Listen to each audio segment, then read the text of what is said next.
Nobody wants to be called hateful or harmful or bigoted or intolerant. So they hijack Christian language and they use it against the unknowing Christian. Hey guys, I'm Bill Westers, and this is the Encountering Truth podcast.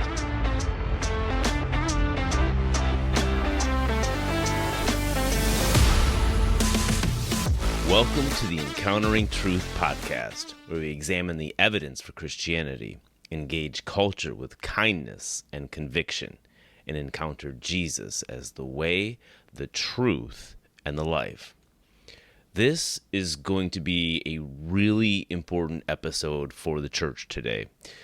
We're going to be talking about something that has been on my heart a lot lately, something that every Christian really needs to be aware of in today's culture. Some of it you've probably heard about before, maybe at least to some extent. But there's other things that might just be completely new to you. If we are not aware of these undercurrents of our society today, then we can easily be swept away by them. In fact, I've already seen many well-meaning, good-hearted Christians, people that I consider dear friends and family, be deceived by these things and get taken captive by these false, godless ideologies. And so, before we jump into what we're going to be talking about today, I want to give you a quick reminder that if you have not yet subscribed, make sure you subscribe to the podcast, leave us a good rating on Spotify, write a review for us on Apple Podcasts. It really helps to be able to reach more people. And so make sure to share the episode and share the podcast with your friends and share it on social media. Follow our Facebook page, and of course, visit our website, encounteringtruth.org. Now, one of the things that I've been seeing a lot on social media recently is this idea that Christians should not get involved in the political realm. And this episode is not going to be entirely about politics, although it has a lot to do. It overlaps a lot with that. But some people say that Jesus didn't get involved in politics and the political realm, and so we shouldn't either. And oftentimes these same people argue that Jesus was critical of the religious people, equating the religious people in the church today with the Pharisees of Jesus' time. And what I find interesting is that these people who are saying we should not get involved in politics are actually doing exactly what they say we should not be doing. This kind of messaging always tends to come from more left-leaning liberal Christians and is aimed at those conservative Christians. And in other words, if they can convince the opposing side to be less involved in politics, well, guess what? They are actually doing politics and attempting to silence the opposing viewpoints. See, this cannot be anything but political. It is a deceptive way to get their agenda passed through by using Christian-sounding language and messaging. So, some of this messaging includes talk about how Jesus came to reach and help the poor and the marginalized or oppressed. And I've seen some go as far as to say that Jesus wants to bring them to a quote-unquote higher place. But what does this mean? Did Jesus really come just to save the oppressed? Okay, just to rescue the marginalized? Or did he come to take our sin upon us and to die in our place, to take our punishment upon him so that we wouldn't have to? Because we sinned and we need redemption and we need to be transformed. Jesus came and he met with sinners, but he transformed them. So let's get a little bit into the weeds here. Now, many Christians do not understand really what this idea of oppression and such is. They're not fully aware of how much this Marxist ideology has infected our world.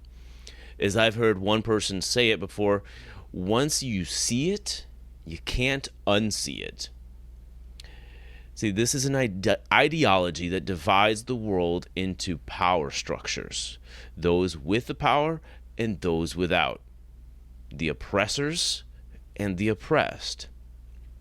Now, what many Christians don't realize is how deep this goes, into how many areas of Western civilization this reaches. Many people are aware of, say, like CRT, critical race theory, but they don't know what exactly that means, and they don't know that there are so many other things that this applies to. And so I want to give you a little bit of a background here. We don't have a lot of time to get into all the details on all of this, and this might be something we have to address again on another episode. But I'm going to do my best to lay some things out for you, and I'll include some helpful resources in the show notes, like always. But Marxism began as the proletariat, or the working class, versus the bourgeoisie, or those who owned the means of production. Now, the proletariat was considered the oppressed, and the bourgeoisie are the ones that did the oppressed. That they were the oppressors. Okay, and then as things went on, beyond Karl Marx, people began to realize that they could apply this to other areas of life, and they can identify other areas where this idea, the social binary of oppressor versus oppressed, existed, and then play it into those systems as well. So you have to understand that the goal of all of this is not just reforming society, it is revolution. It is all about tearing down social structures and completely replacing them with basically a form of communism. Of course, when you point out the failings of past socialist and communist efforts, the response that you often get is that, oh, well, they just didn't do it correctly. Well, this is actually a utopian ideology of this perfect world out there. But here's the thing. It fails not because it hasn't been done correctly yet. It fails because it does not recognize that the problem has little to do with methods and everything to do with the human heart. It is unbiblical. Besides the fact that Karl Marx himself was a complete atheist that just said that religion was the opiate of the masses and so on, completely unbiblical. But when I say it's utopian, I don't mean it's just idealist, okay? That's kind of an idea of a part of utopian, but it's not just idealist, because when you talk about something as being ideal or an idealist, that's something that you can strive for and oftentimes settle for something close to it. It's not ideal, but it's pretty close. It works, right? But when I say ideal, I say utopian, I'm saying that utopian is this utopian idea is utterly impossible, and it's a fool's errand, and it's based on a false premise, an unbiblical premise.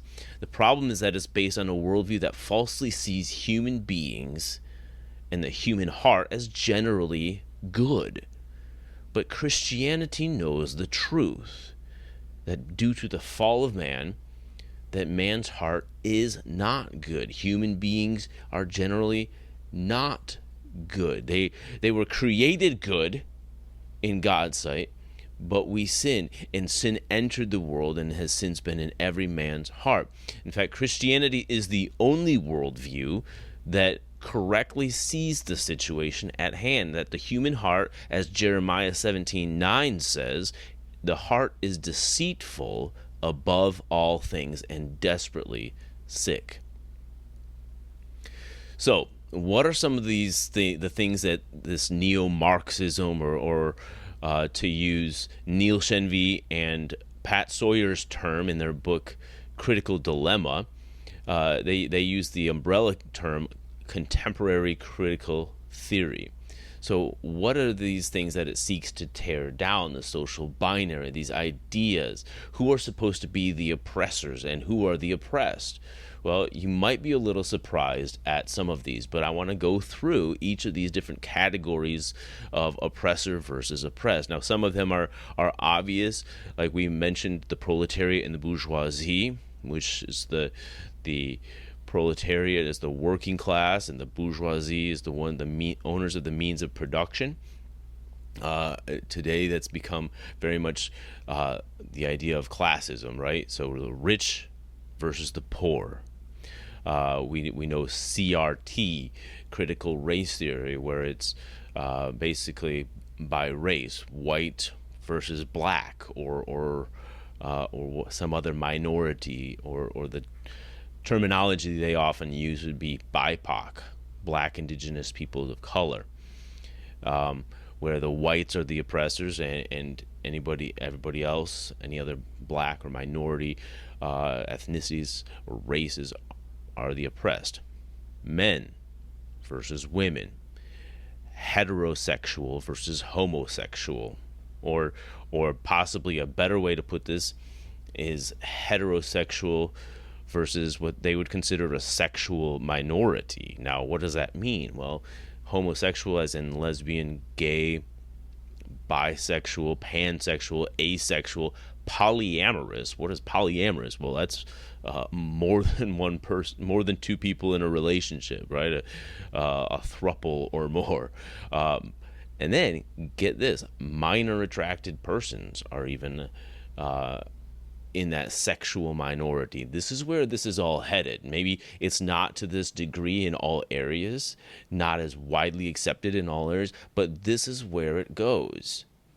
Okay? This is the logical outworking of critical theory. It doesn't just stop at bisexual, pansexual, homosexual. It goes to this polyamorous, where you've got 3-4 plus people in what they would call a marriage or a relationship of some sort.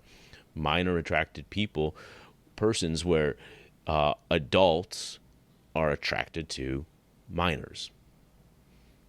Pedophilia. This is why they are trying to lower the age of consent. There's so much to do with that. And in gender ideology, by the way, is transgenderism. They're trying to lower the age of consent to be able to bring in the younger children into this idea and be able to say, oh, well, now you're old enough, 12, 13 years old, you're old enough to make these decisions for yourself. You are of age of consent, whether that's mutilating your own body or deciding who your sexual partners are going to be. This is where it's headed, and this is what many people don't understand. Another category is what they would call cisgendered versus transgender. Cisgender is their terminology for their the way that your gender identity matches your quote-unquote sex assigned at birth, which, by the way, sex is not assigned at birth. Sex is discovered at birth, actually before birth, because they can tell so early now what gender or sex you are going to be. But that's what cisgendered means, is where your gender identity matches your biological sex, versus transgender or gender fluid or some sort of a gender dysphoria situation, who would be the oppressed versus the quote-unquote cisgendered oppressors. Ageism comes into this, where you've got people of the middle age, adults, okay, versus children, okay, and also on the oppressed end of that, you also have the elderly. Okay, you've got able versus disabled. You've got mentally healthy people versus people with mental health issues. You've got, and this is where it starts to get a little hairy even, you've got 2-parent families versus 1-parent families, or something other than that. And this is partly why they're trying to abolish the nuclear family and say that children belong to the government rather than children belong to their parents. Okay, so they're privileged so to speak, is another term that it would be used. This idea of privilege. Children are privileged if they have two parents, a mother and a father, specifically, versus one parent or two homosexual parents or of some sort somehow, right? Okay, and then as Christians, we have to understand this. It does not stop here. As Christians, we have to understand that this idea of oppressed versus oppressor labels Christianity as an oppressor versus anybody that's not a Christian, whether that's a different religion, Jews, Muslims, Buddhists, atheists. Christians are, to them, identified as oppressors over anybody that is a non-Christian. Okay? Do you see what is happening here? When a group is labeled as an oppressor versus an oppressed, the whole idea is to tear down that power structure and replace it with, again, something like communism, where everybody's basically all the same, or as James Lindsay and them would say, you call something racist until you control it, or call something oppressive until you control it. Okay? This is what's happening. Now, another thing that many Christians are not aware of and where this goes, and this might clear up some things for you, but the idea of what's happening in Israel with Hamas, Jews are considered oppressors, and Hamas and the Palestinians and whatnot are considered the oppressed. Why? Well, because they've been labeled that way. Perhaps maybe because Jews typically would have more wealth or whatever. It's the narrative puts them in that role of oppressor versus oppressed. Okay, and so if you're curious of why you would see homosexuals, like the LGBTQ community, or people holding side in Queers for Palestine, if you're confused at why you could see this, when in all reality, in a Muslim country, okay, in a Muslim society under Hamas, they would very likely be put to death. So how could someone believing these things, that someone holding to these ideas, Queers for Palestine, that it doesn't make sense.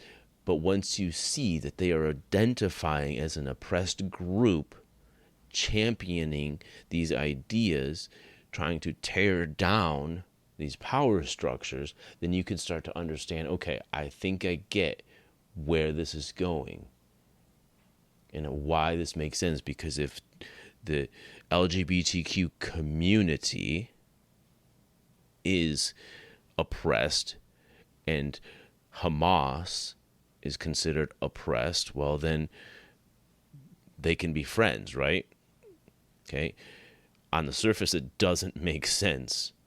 But when you see this, you cannot unsee it. Okay, and this goes on. This is only kind of scratching the surface. But then we have this idea of what they would call intersectionality.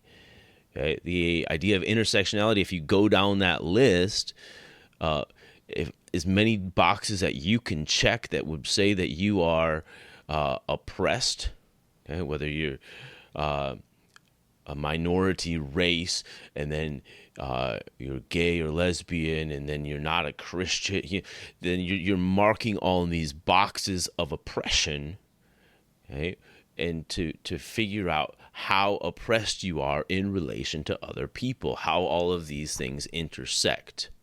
In fact, you can even Google this, but they have what is called a matrix of oppression to see where you fall on the matrix of oppression and the level of oppression that you've experienced. And in turn, of course, their idea is to elevate the marginalized.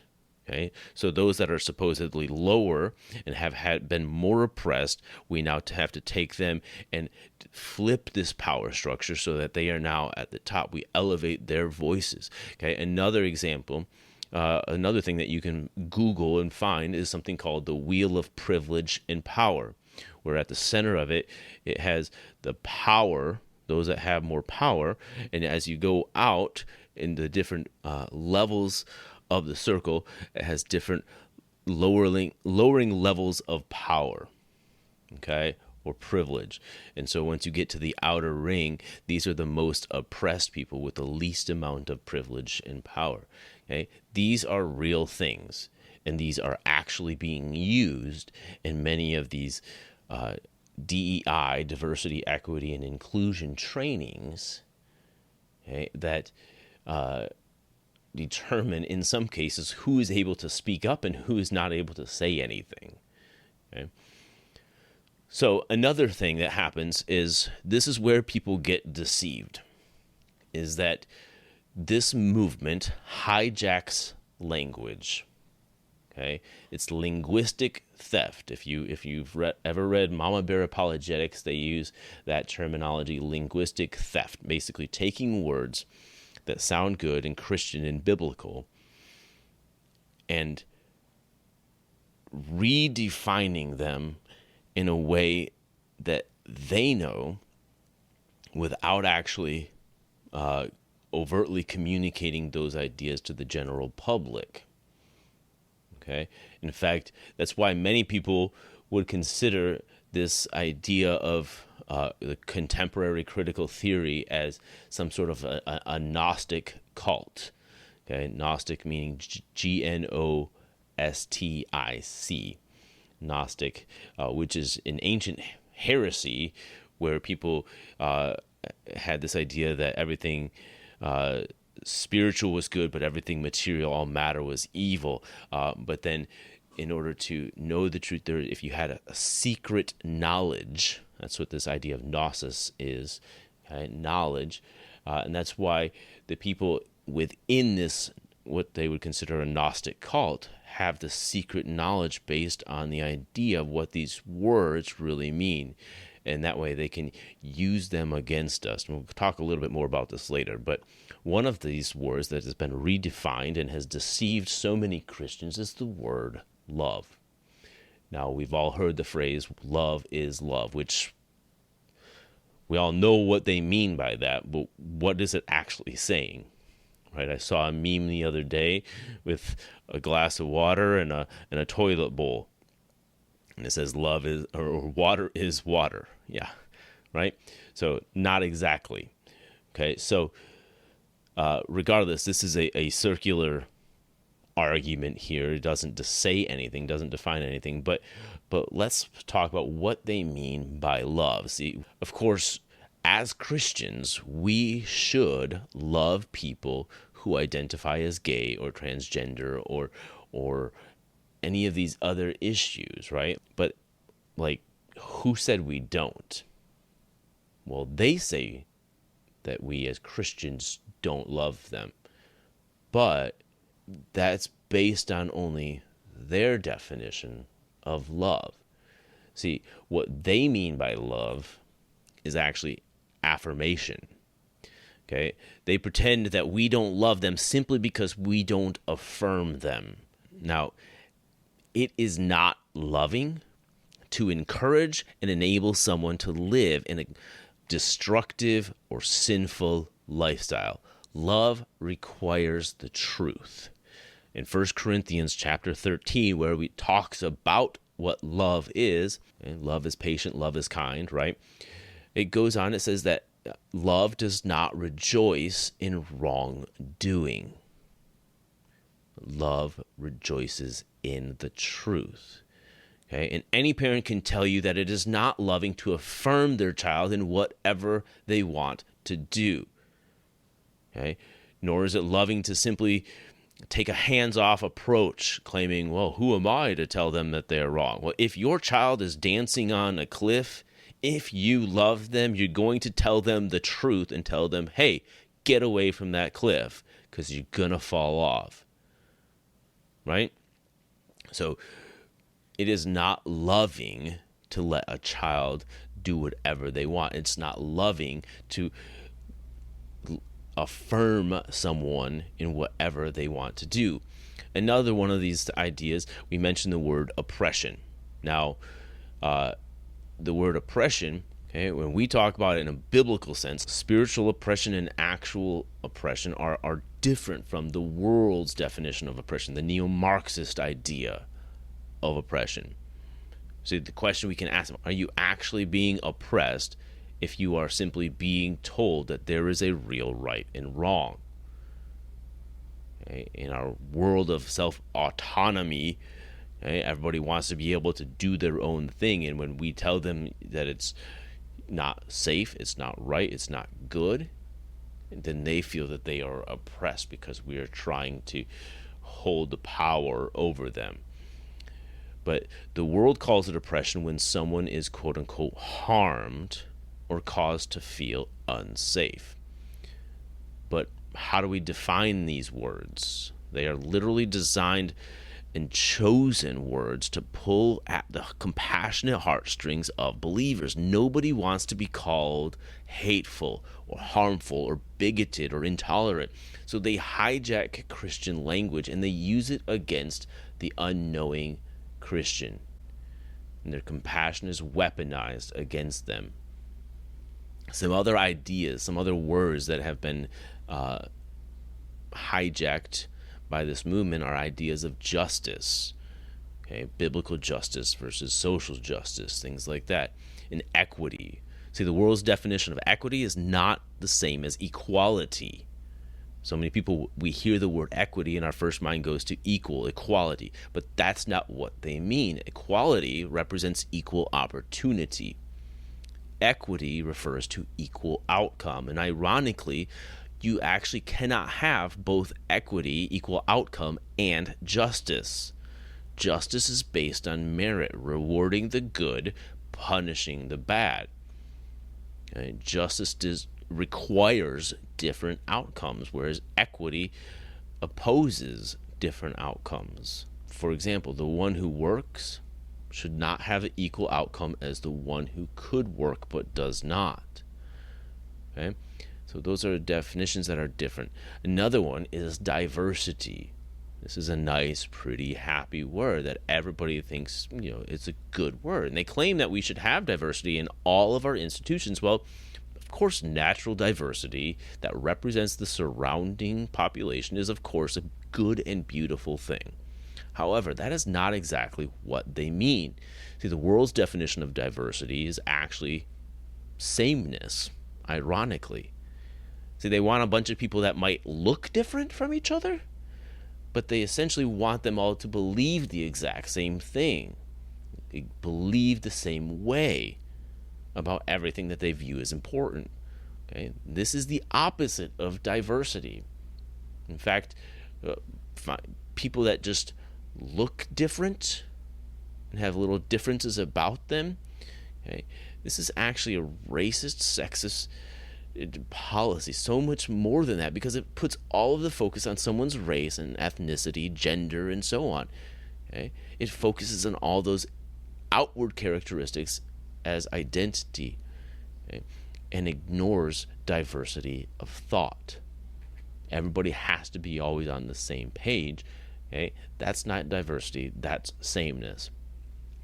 Another word that has been hijacked, and many of the people that hijack them actually don't even think about what they're doing and how they're changing these definitions. They're just playing along with the game without analyzing what they're doing. But it's the word tolerance. You must be tolerant of ideas other than your own. And of course, we would agree as Christians to tolerate ideas other than our own. Well, that is not what they mean by this. See, what they mean is that you must agree with those ideas and behaviors. How do we know this? Well, because try telling them that you don't agree. and all hell will be unleashed on you. You will be called an intolerant bigot. But do you see what's happening here? They are not agreeing with your thoughts and ideas. So according to their own definition, although they're not explicitly saying it, they themselves are being intolerant. However, the correct definition of tolerance actually requires disagreement. You put up with thoughts and behaviors that you do not agree with. You don't have to tolerate something or someone that you do agree with, okay? Because you just get along with them. Okay? It's when there's disagreement that you have to tolerate it. And then, of course, inclusion. Now, inclusion is one of those words that, of course, everybody wants to be inclusive. Well, inclusion is the idea. It's very closely related to tolerance and diversity, but inclusion is the idea that we include diverse people and make everyone feel like they belong. And ironically, what happens here is that you only get to be included if you agree with them on what that means. If you hold different beliefs, well, you are excluded, or you have to change your beliefs, right? Why? Because you make people feel unsafe. Yet, if you feel unsafe, well, for your views in their presence, well, I guess that just means you have to change your views or you're going to be excluded. And do you see what's happening? Do you see how they redefine these? Now, finally, another word that many people are so deceived by, because as Christians we are so against this. It's the word racism. Even the word racism has been redefined. Traditionally, this would be a person or group having hatred or prejudice towards someone of another race or ethnicity. However, we have to understand that this is no longer the definition of what is meant by racism. The current definition of racism is prejudice plus power. Remember, we were talking about those power dynamics, power structures, oppressed versus oppressor. In other words, you cannot be racist unless you have power. Okay, what does that mean? Well, it means two things. It means, first of all, that if your skin color, white, for instance, puts you in the oppressor group, you are automatically racist, simply as the result of your quote-unquote whiteness. And there's nothing that you can do or change about it. You just have to acknowledge your privilege, okay? And what they would say, divest your power, divest your privilege, okay? Even if you don't have a racist bone in your body, according to the traditional definition of racism, okay, your color simply makes you racist. Okay. However, the other side of this means that if you are not in the oppressor group, in other words, if you are not white, then you cannot be racist because, well, you are in the oppressed group, so you don't have power. Okay. Racism, the new definition of racism is prejudice plus power. So that's why they say black people or minorities cannot be racist. But white people, automatically, all white people are racist. Okay, this is what so many Christians do not understand about this, and we have to have an understanding to be able to address it. Now, one person that you can listen to about all of this is James Lindsay. He is not a Christian, but he's speaking a lot of truth about this. He has a podcast called New Discourses and a website. And I will put all of that in the show notes. But I recently listened to a podcast about and posted about it on Facebook. But it talks about how all of these words have been hijacked. But some of kind of lay it out again. This is how so many Christians are tricked into believing the leftist woke agenda. Words have double meanings.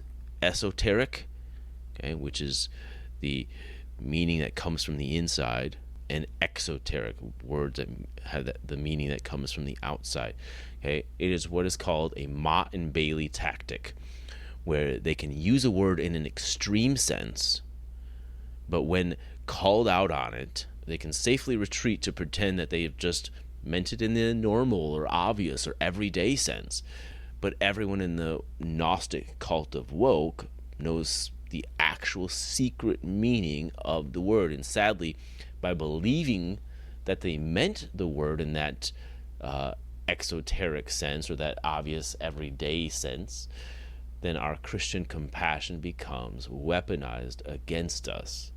So, to change gears a little bit, listen. As Christians, if you are taking your cues from the culture and applying it to Christianity, you are going about it all wrong. Jesus told us that the world will hate us because of him. Friendship with the world is enmity with God. If you modify your beliefs and end up looking more like the world than the church, then you should give pause and re-examine some things. The world thinks that they have evolved beyond Christianity. They think that they have evolved their morality and now hold a higher moral ground. In fact, many of think that they are more moral than God himself. As Francis Schaeffer puts it, this is like the stream rising above its source. Unfortunately, many Christians have looked to the culture as their defining measure of what is moral and immoral. They have then adapted it and applied that to their own idea of Christian morality, and they then feel like they need to chastise the church for holding in a quote-unquote unloving position. Remember, we redefined some words for causing harm. Okay, that's another word that gets hijacked because language itself in their idea is actually harm, okay, rather than love or goodness in others' lives. They attack for being, they say that we're being like Pharisees or the religious people of the New Testament, okay, that we're being oppressive. They've jumped on board. Many Christians have jumped on board these ideas, think like as if the culture somehow has discovered something about biblical Christianity that the church itself has been unable to see for the 2,000 years since the beginning. Okay, as John Cooper says, these Christians that have imbibed these ideologies, they lean left and punch right. Right? Politically, they're leaning left. They've taken on so much of this, sometimes knowing, sometimes unknowingly, have taken on some of this woke ideology, this neo-Marxism, okay, and causes them to lean left politically, but then to punch right at their, to the right of the conservative Christians.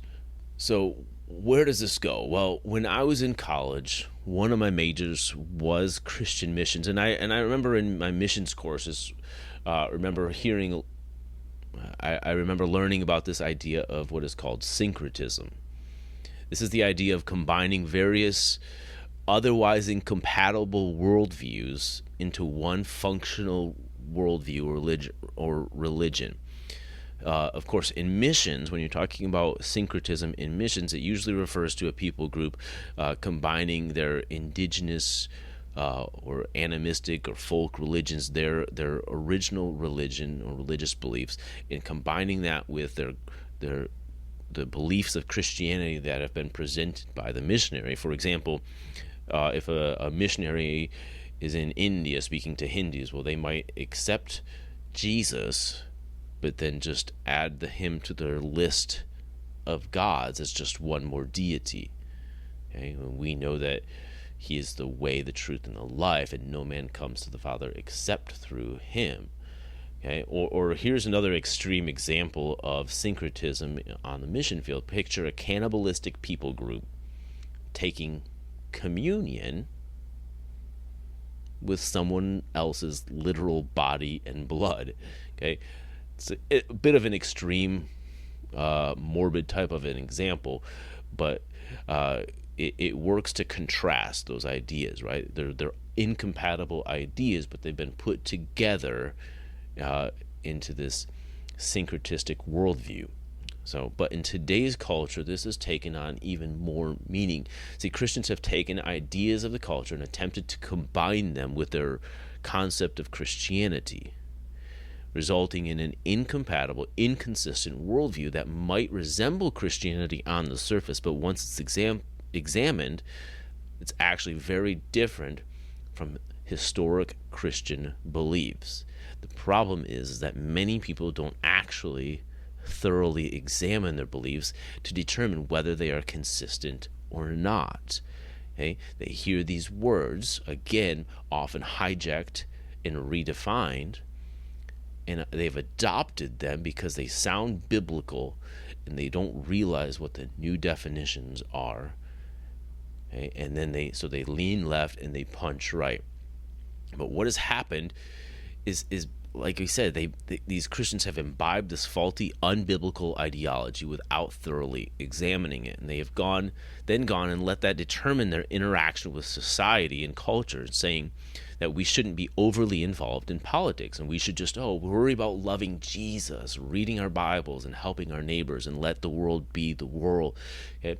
But I would argue that that's really, in the end, what has got us into this mess, what has caused culture to become what it is today.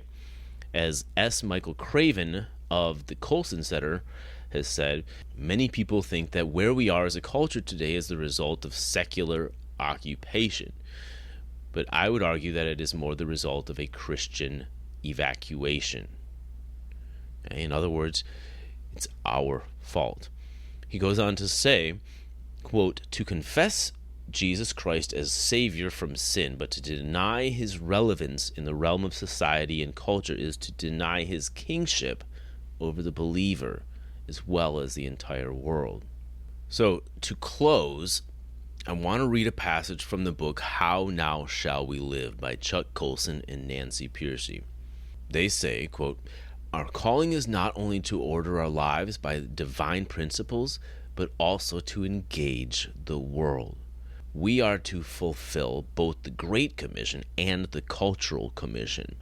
We are commanded both to preach the good news and to bring all things into submission to God's order by defending and living out God's truth in the unique historical and cultural conditions of our age. To engage the world, however, requires that we understand the great ideas that compete for people's minds and hearts. Philosopher Richard Weaver has it right in the title of his well-known book, Ideas Have Consequences. It is the great ideas that inform the mind, fire the imagination, move the heart, and shape a culture. History is little more than the recording of the rise and fall of the great ideas, the worldviews that form our values and move us to act.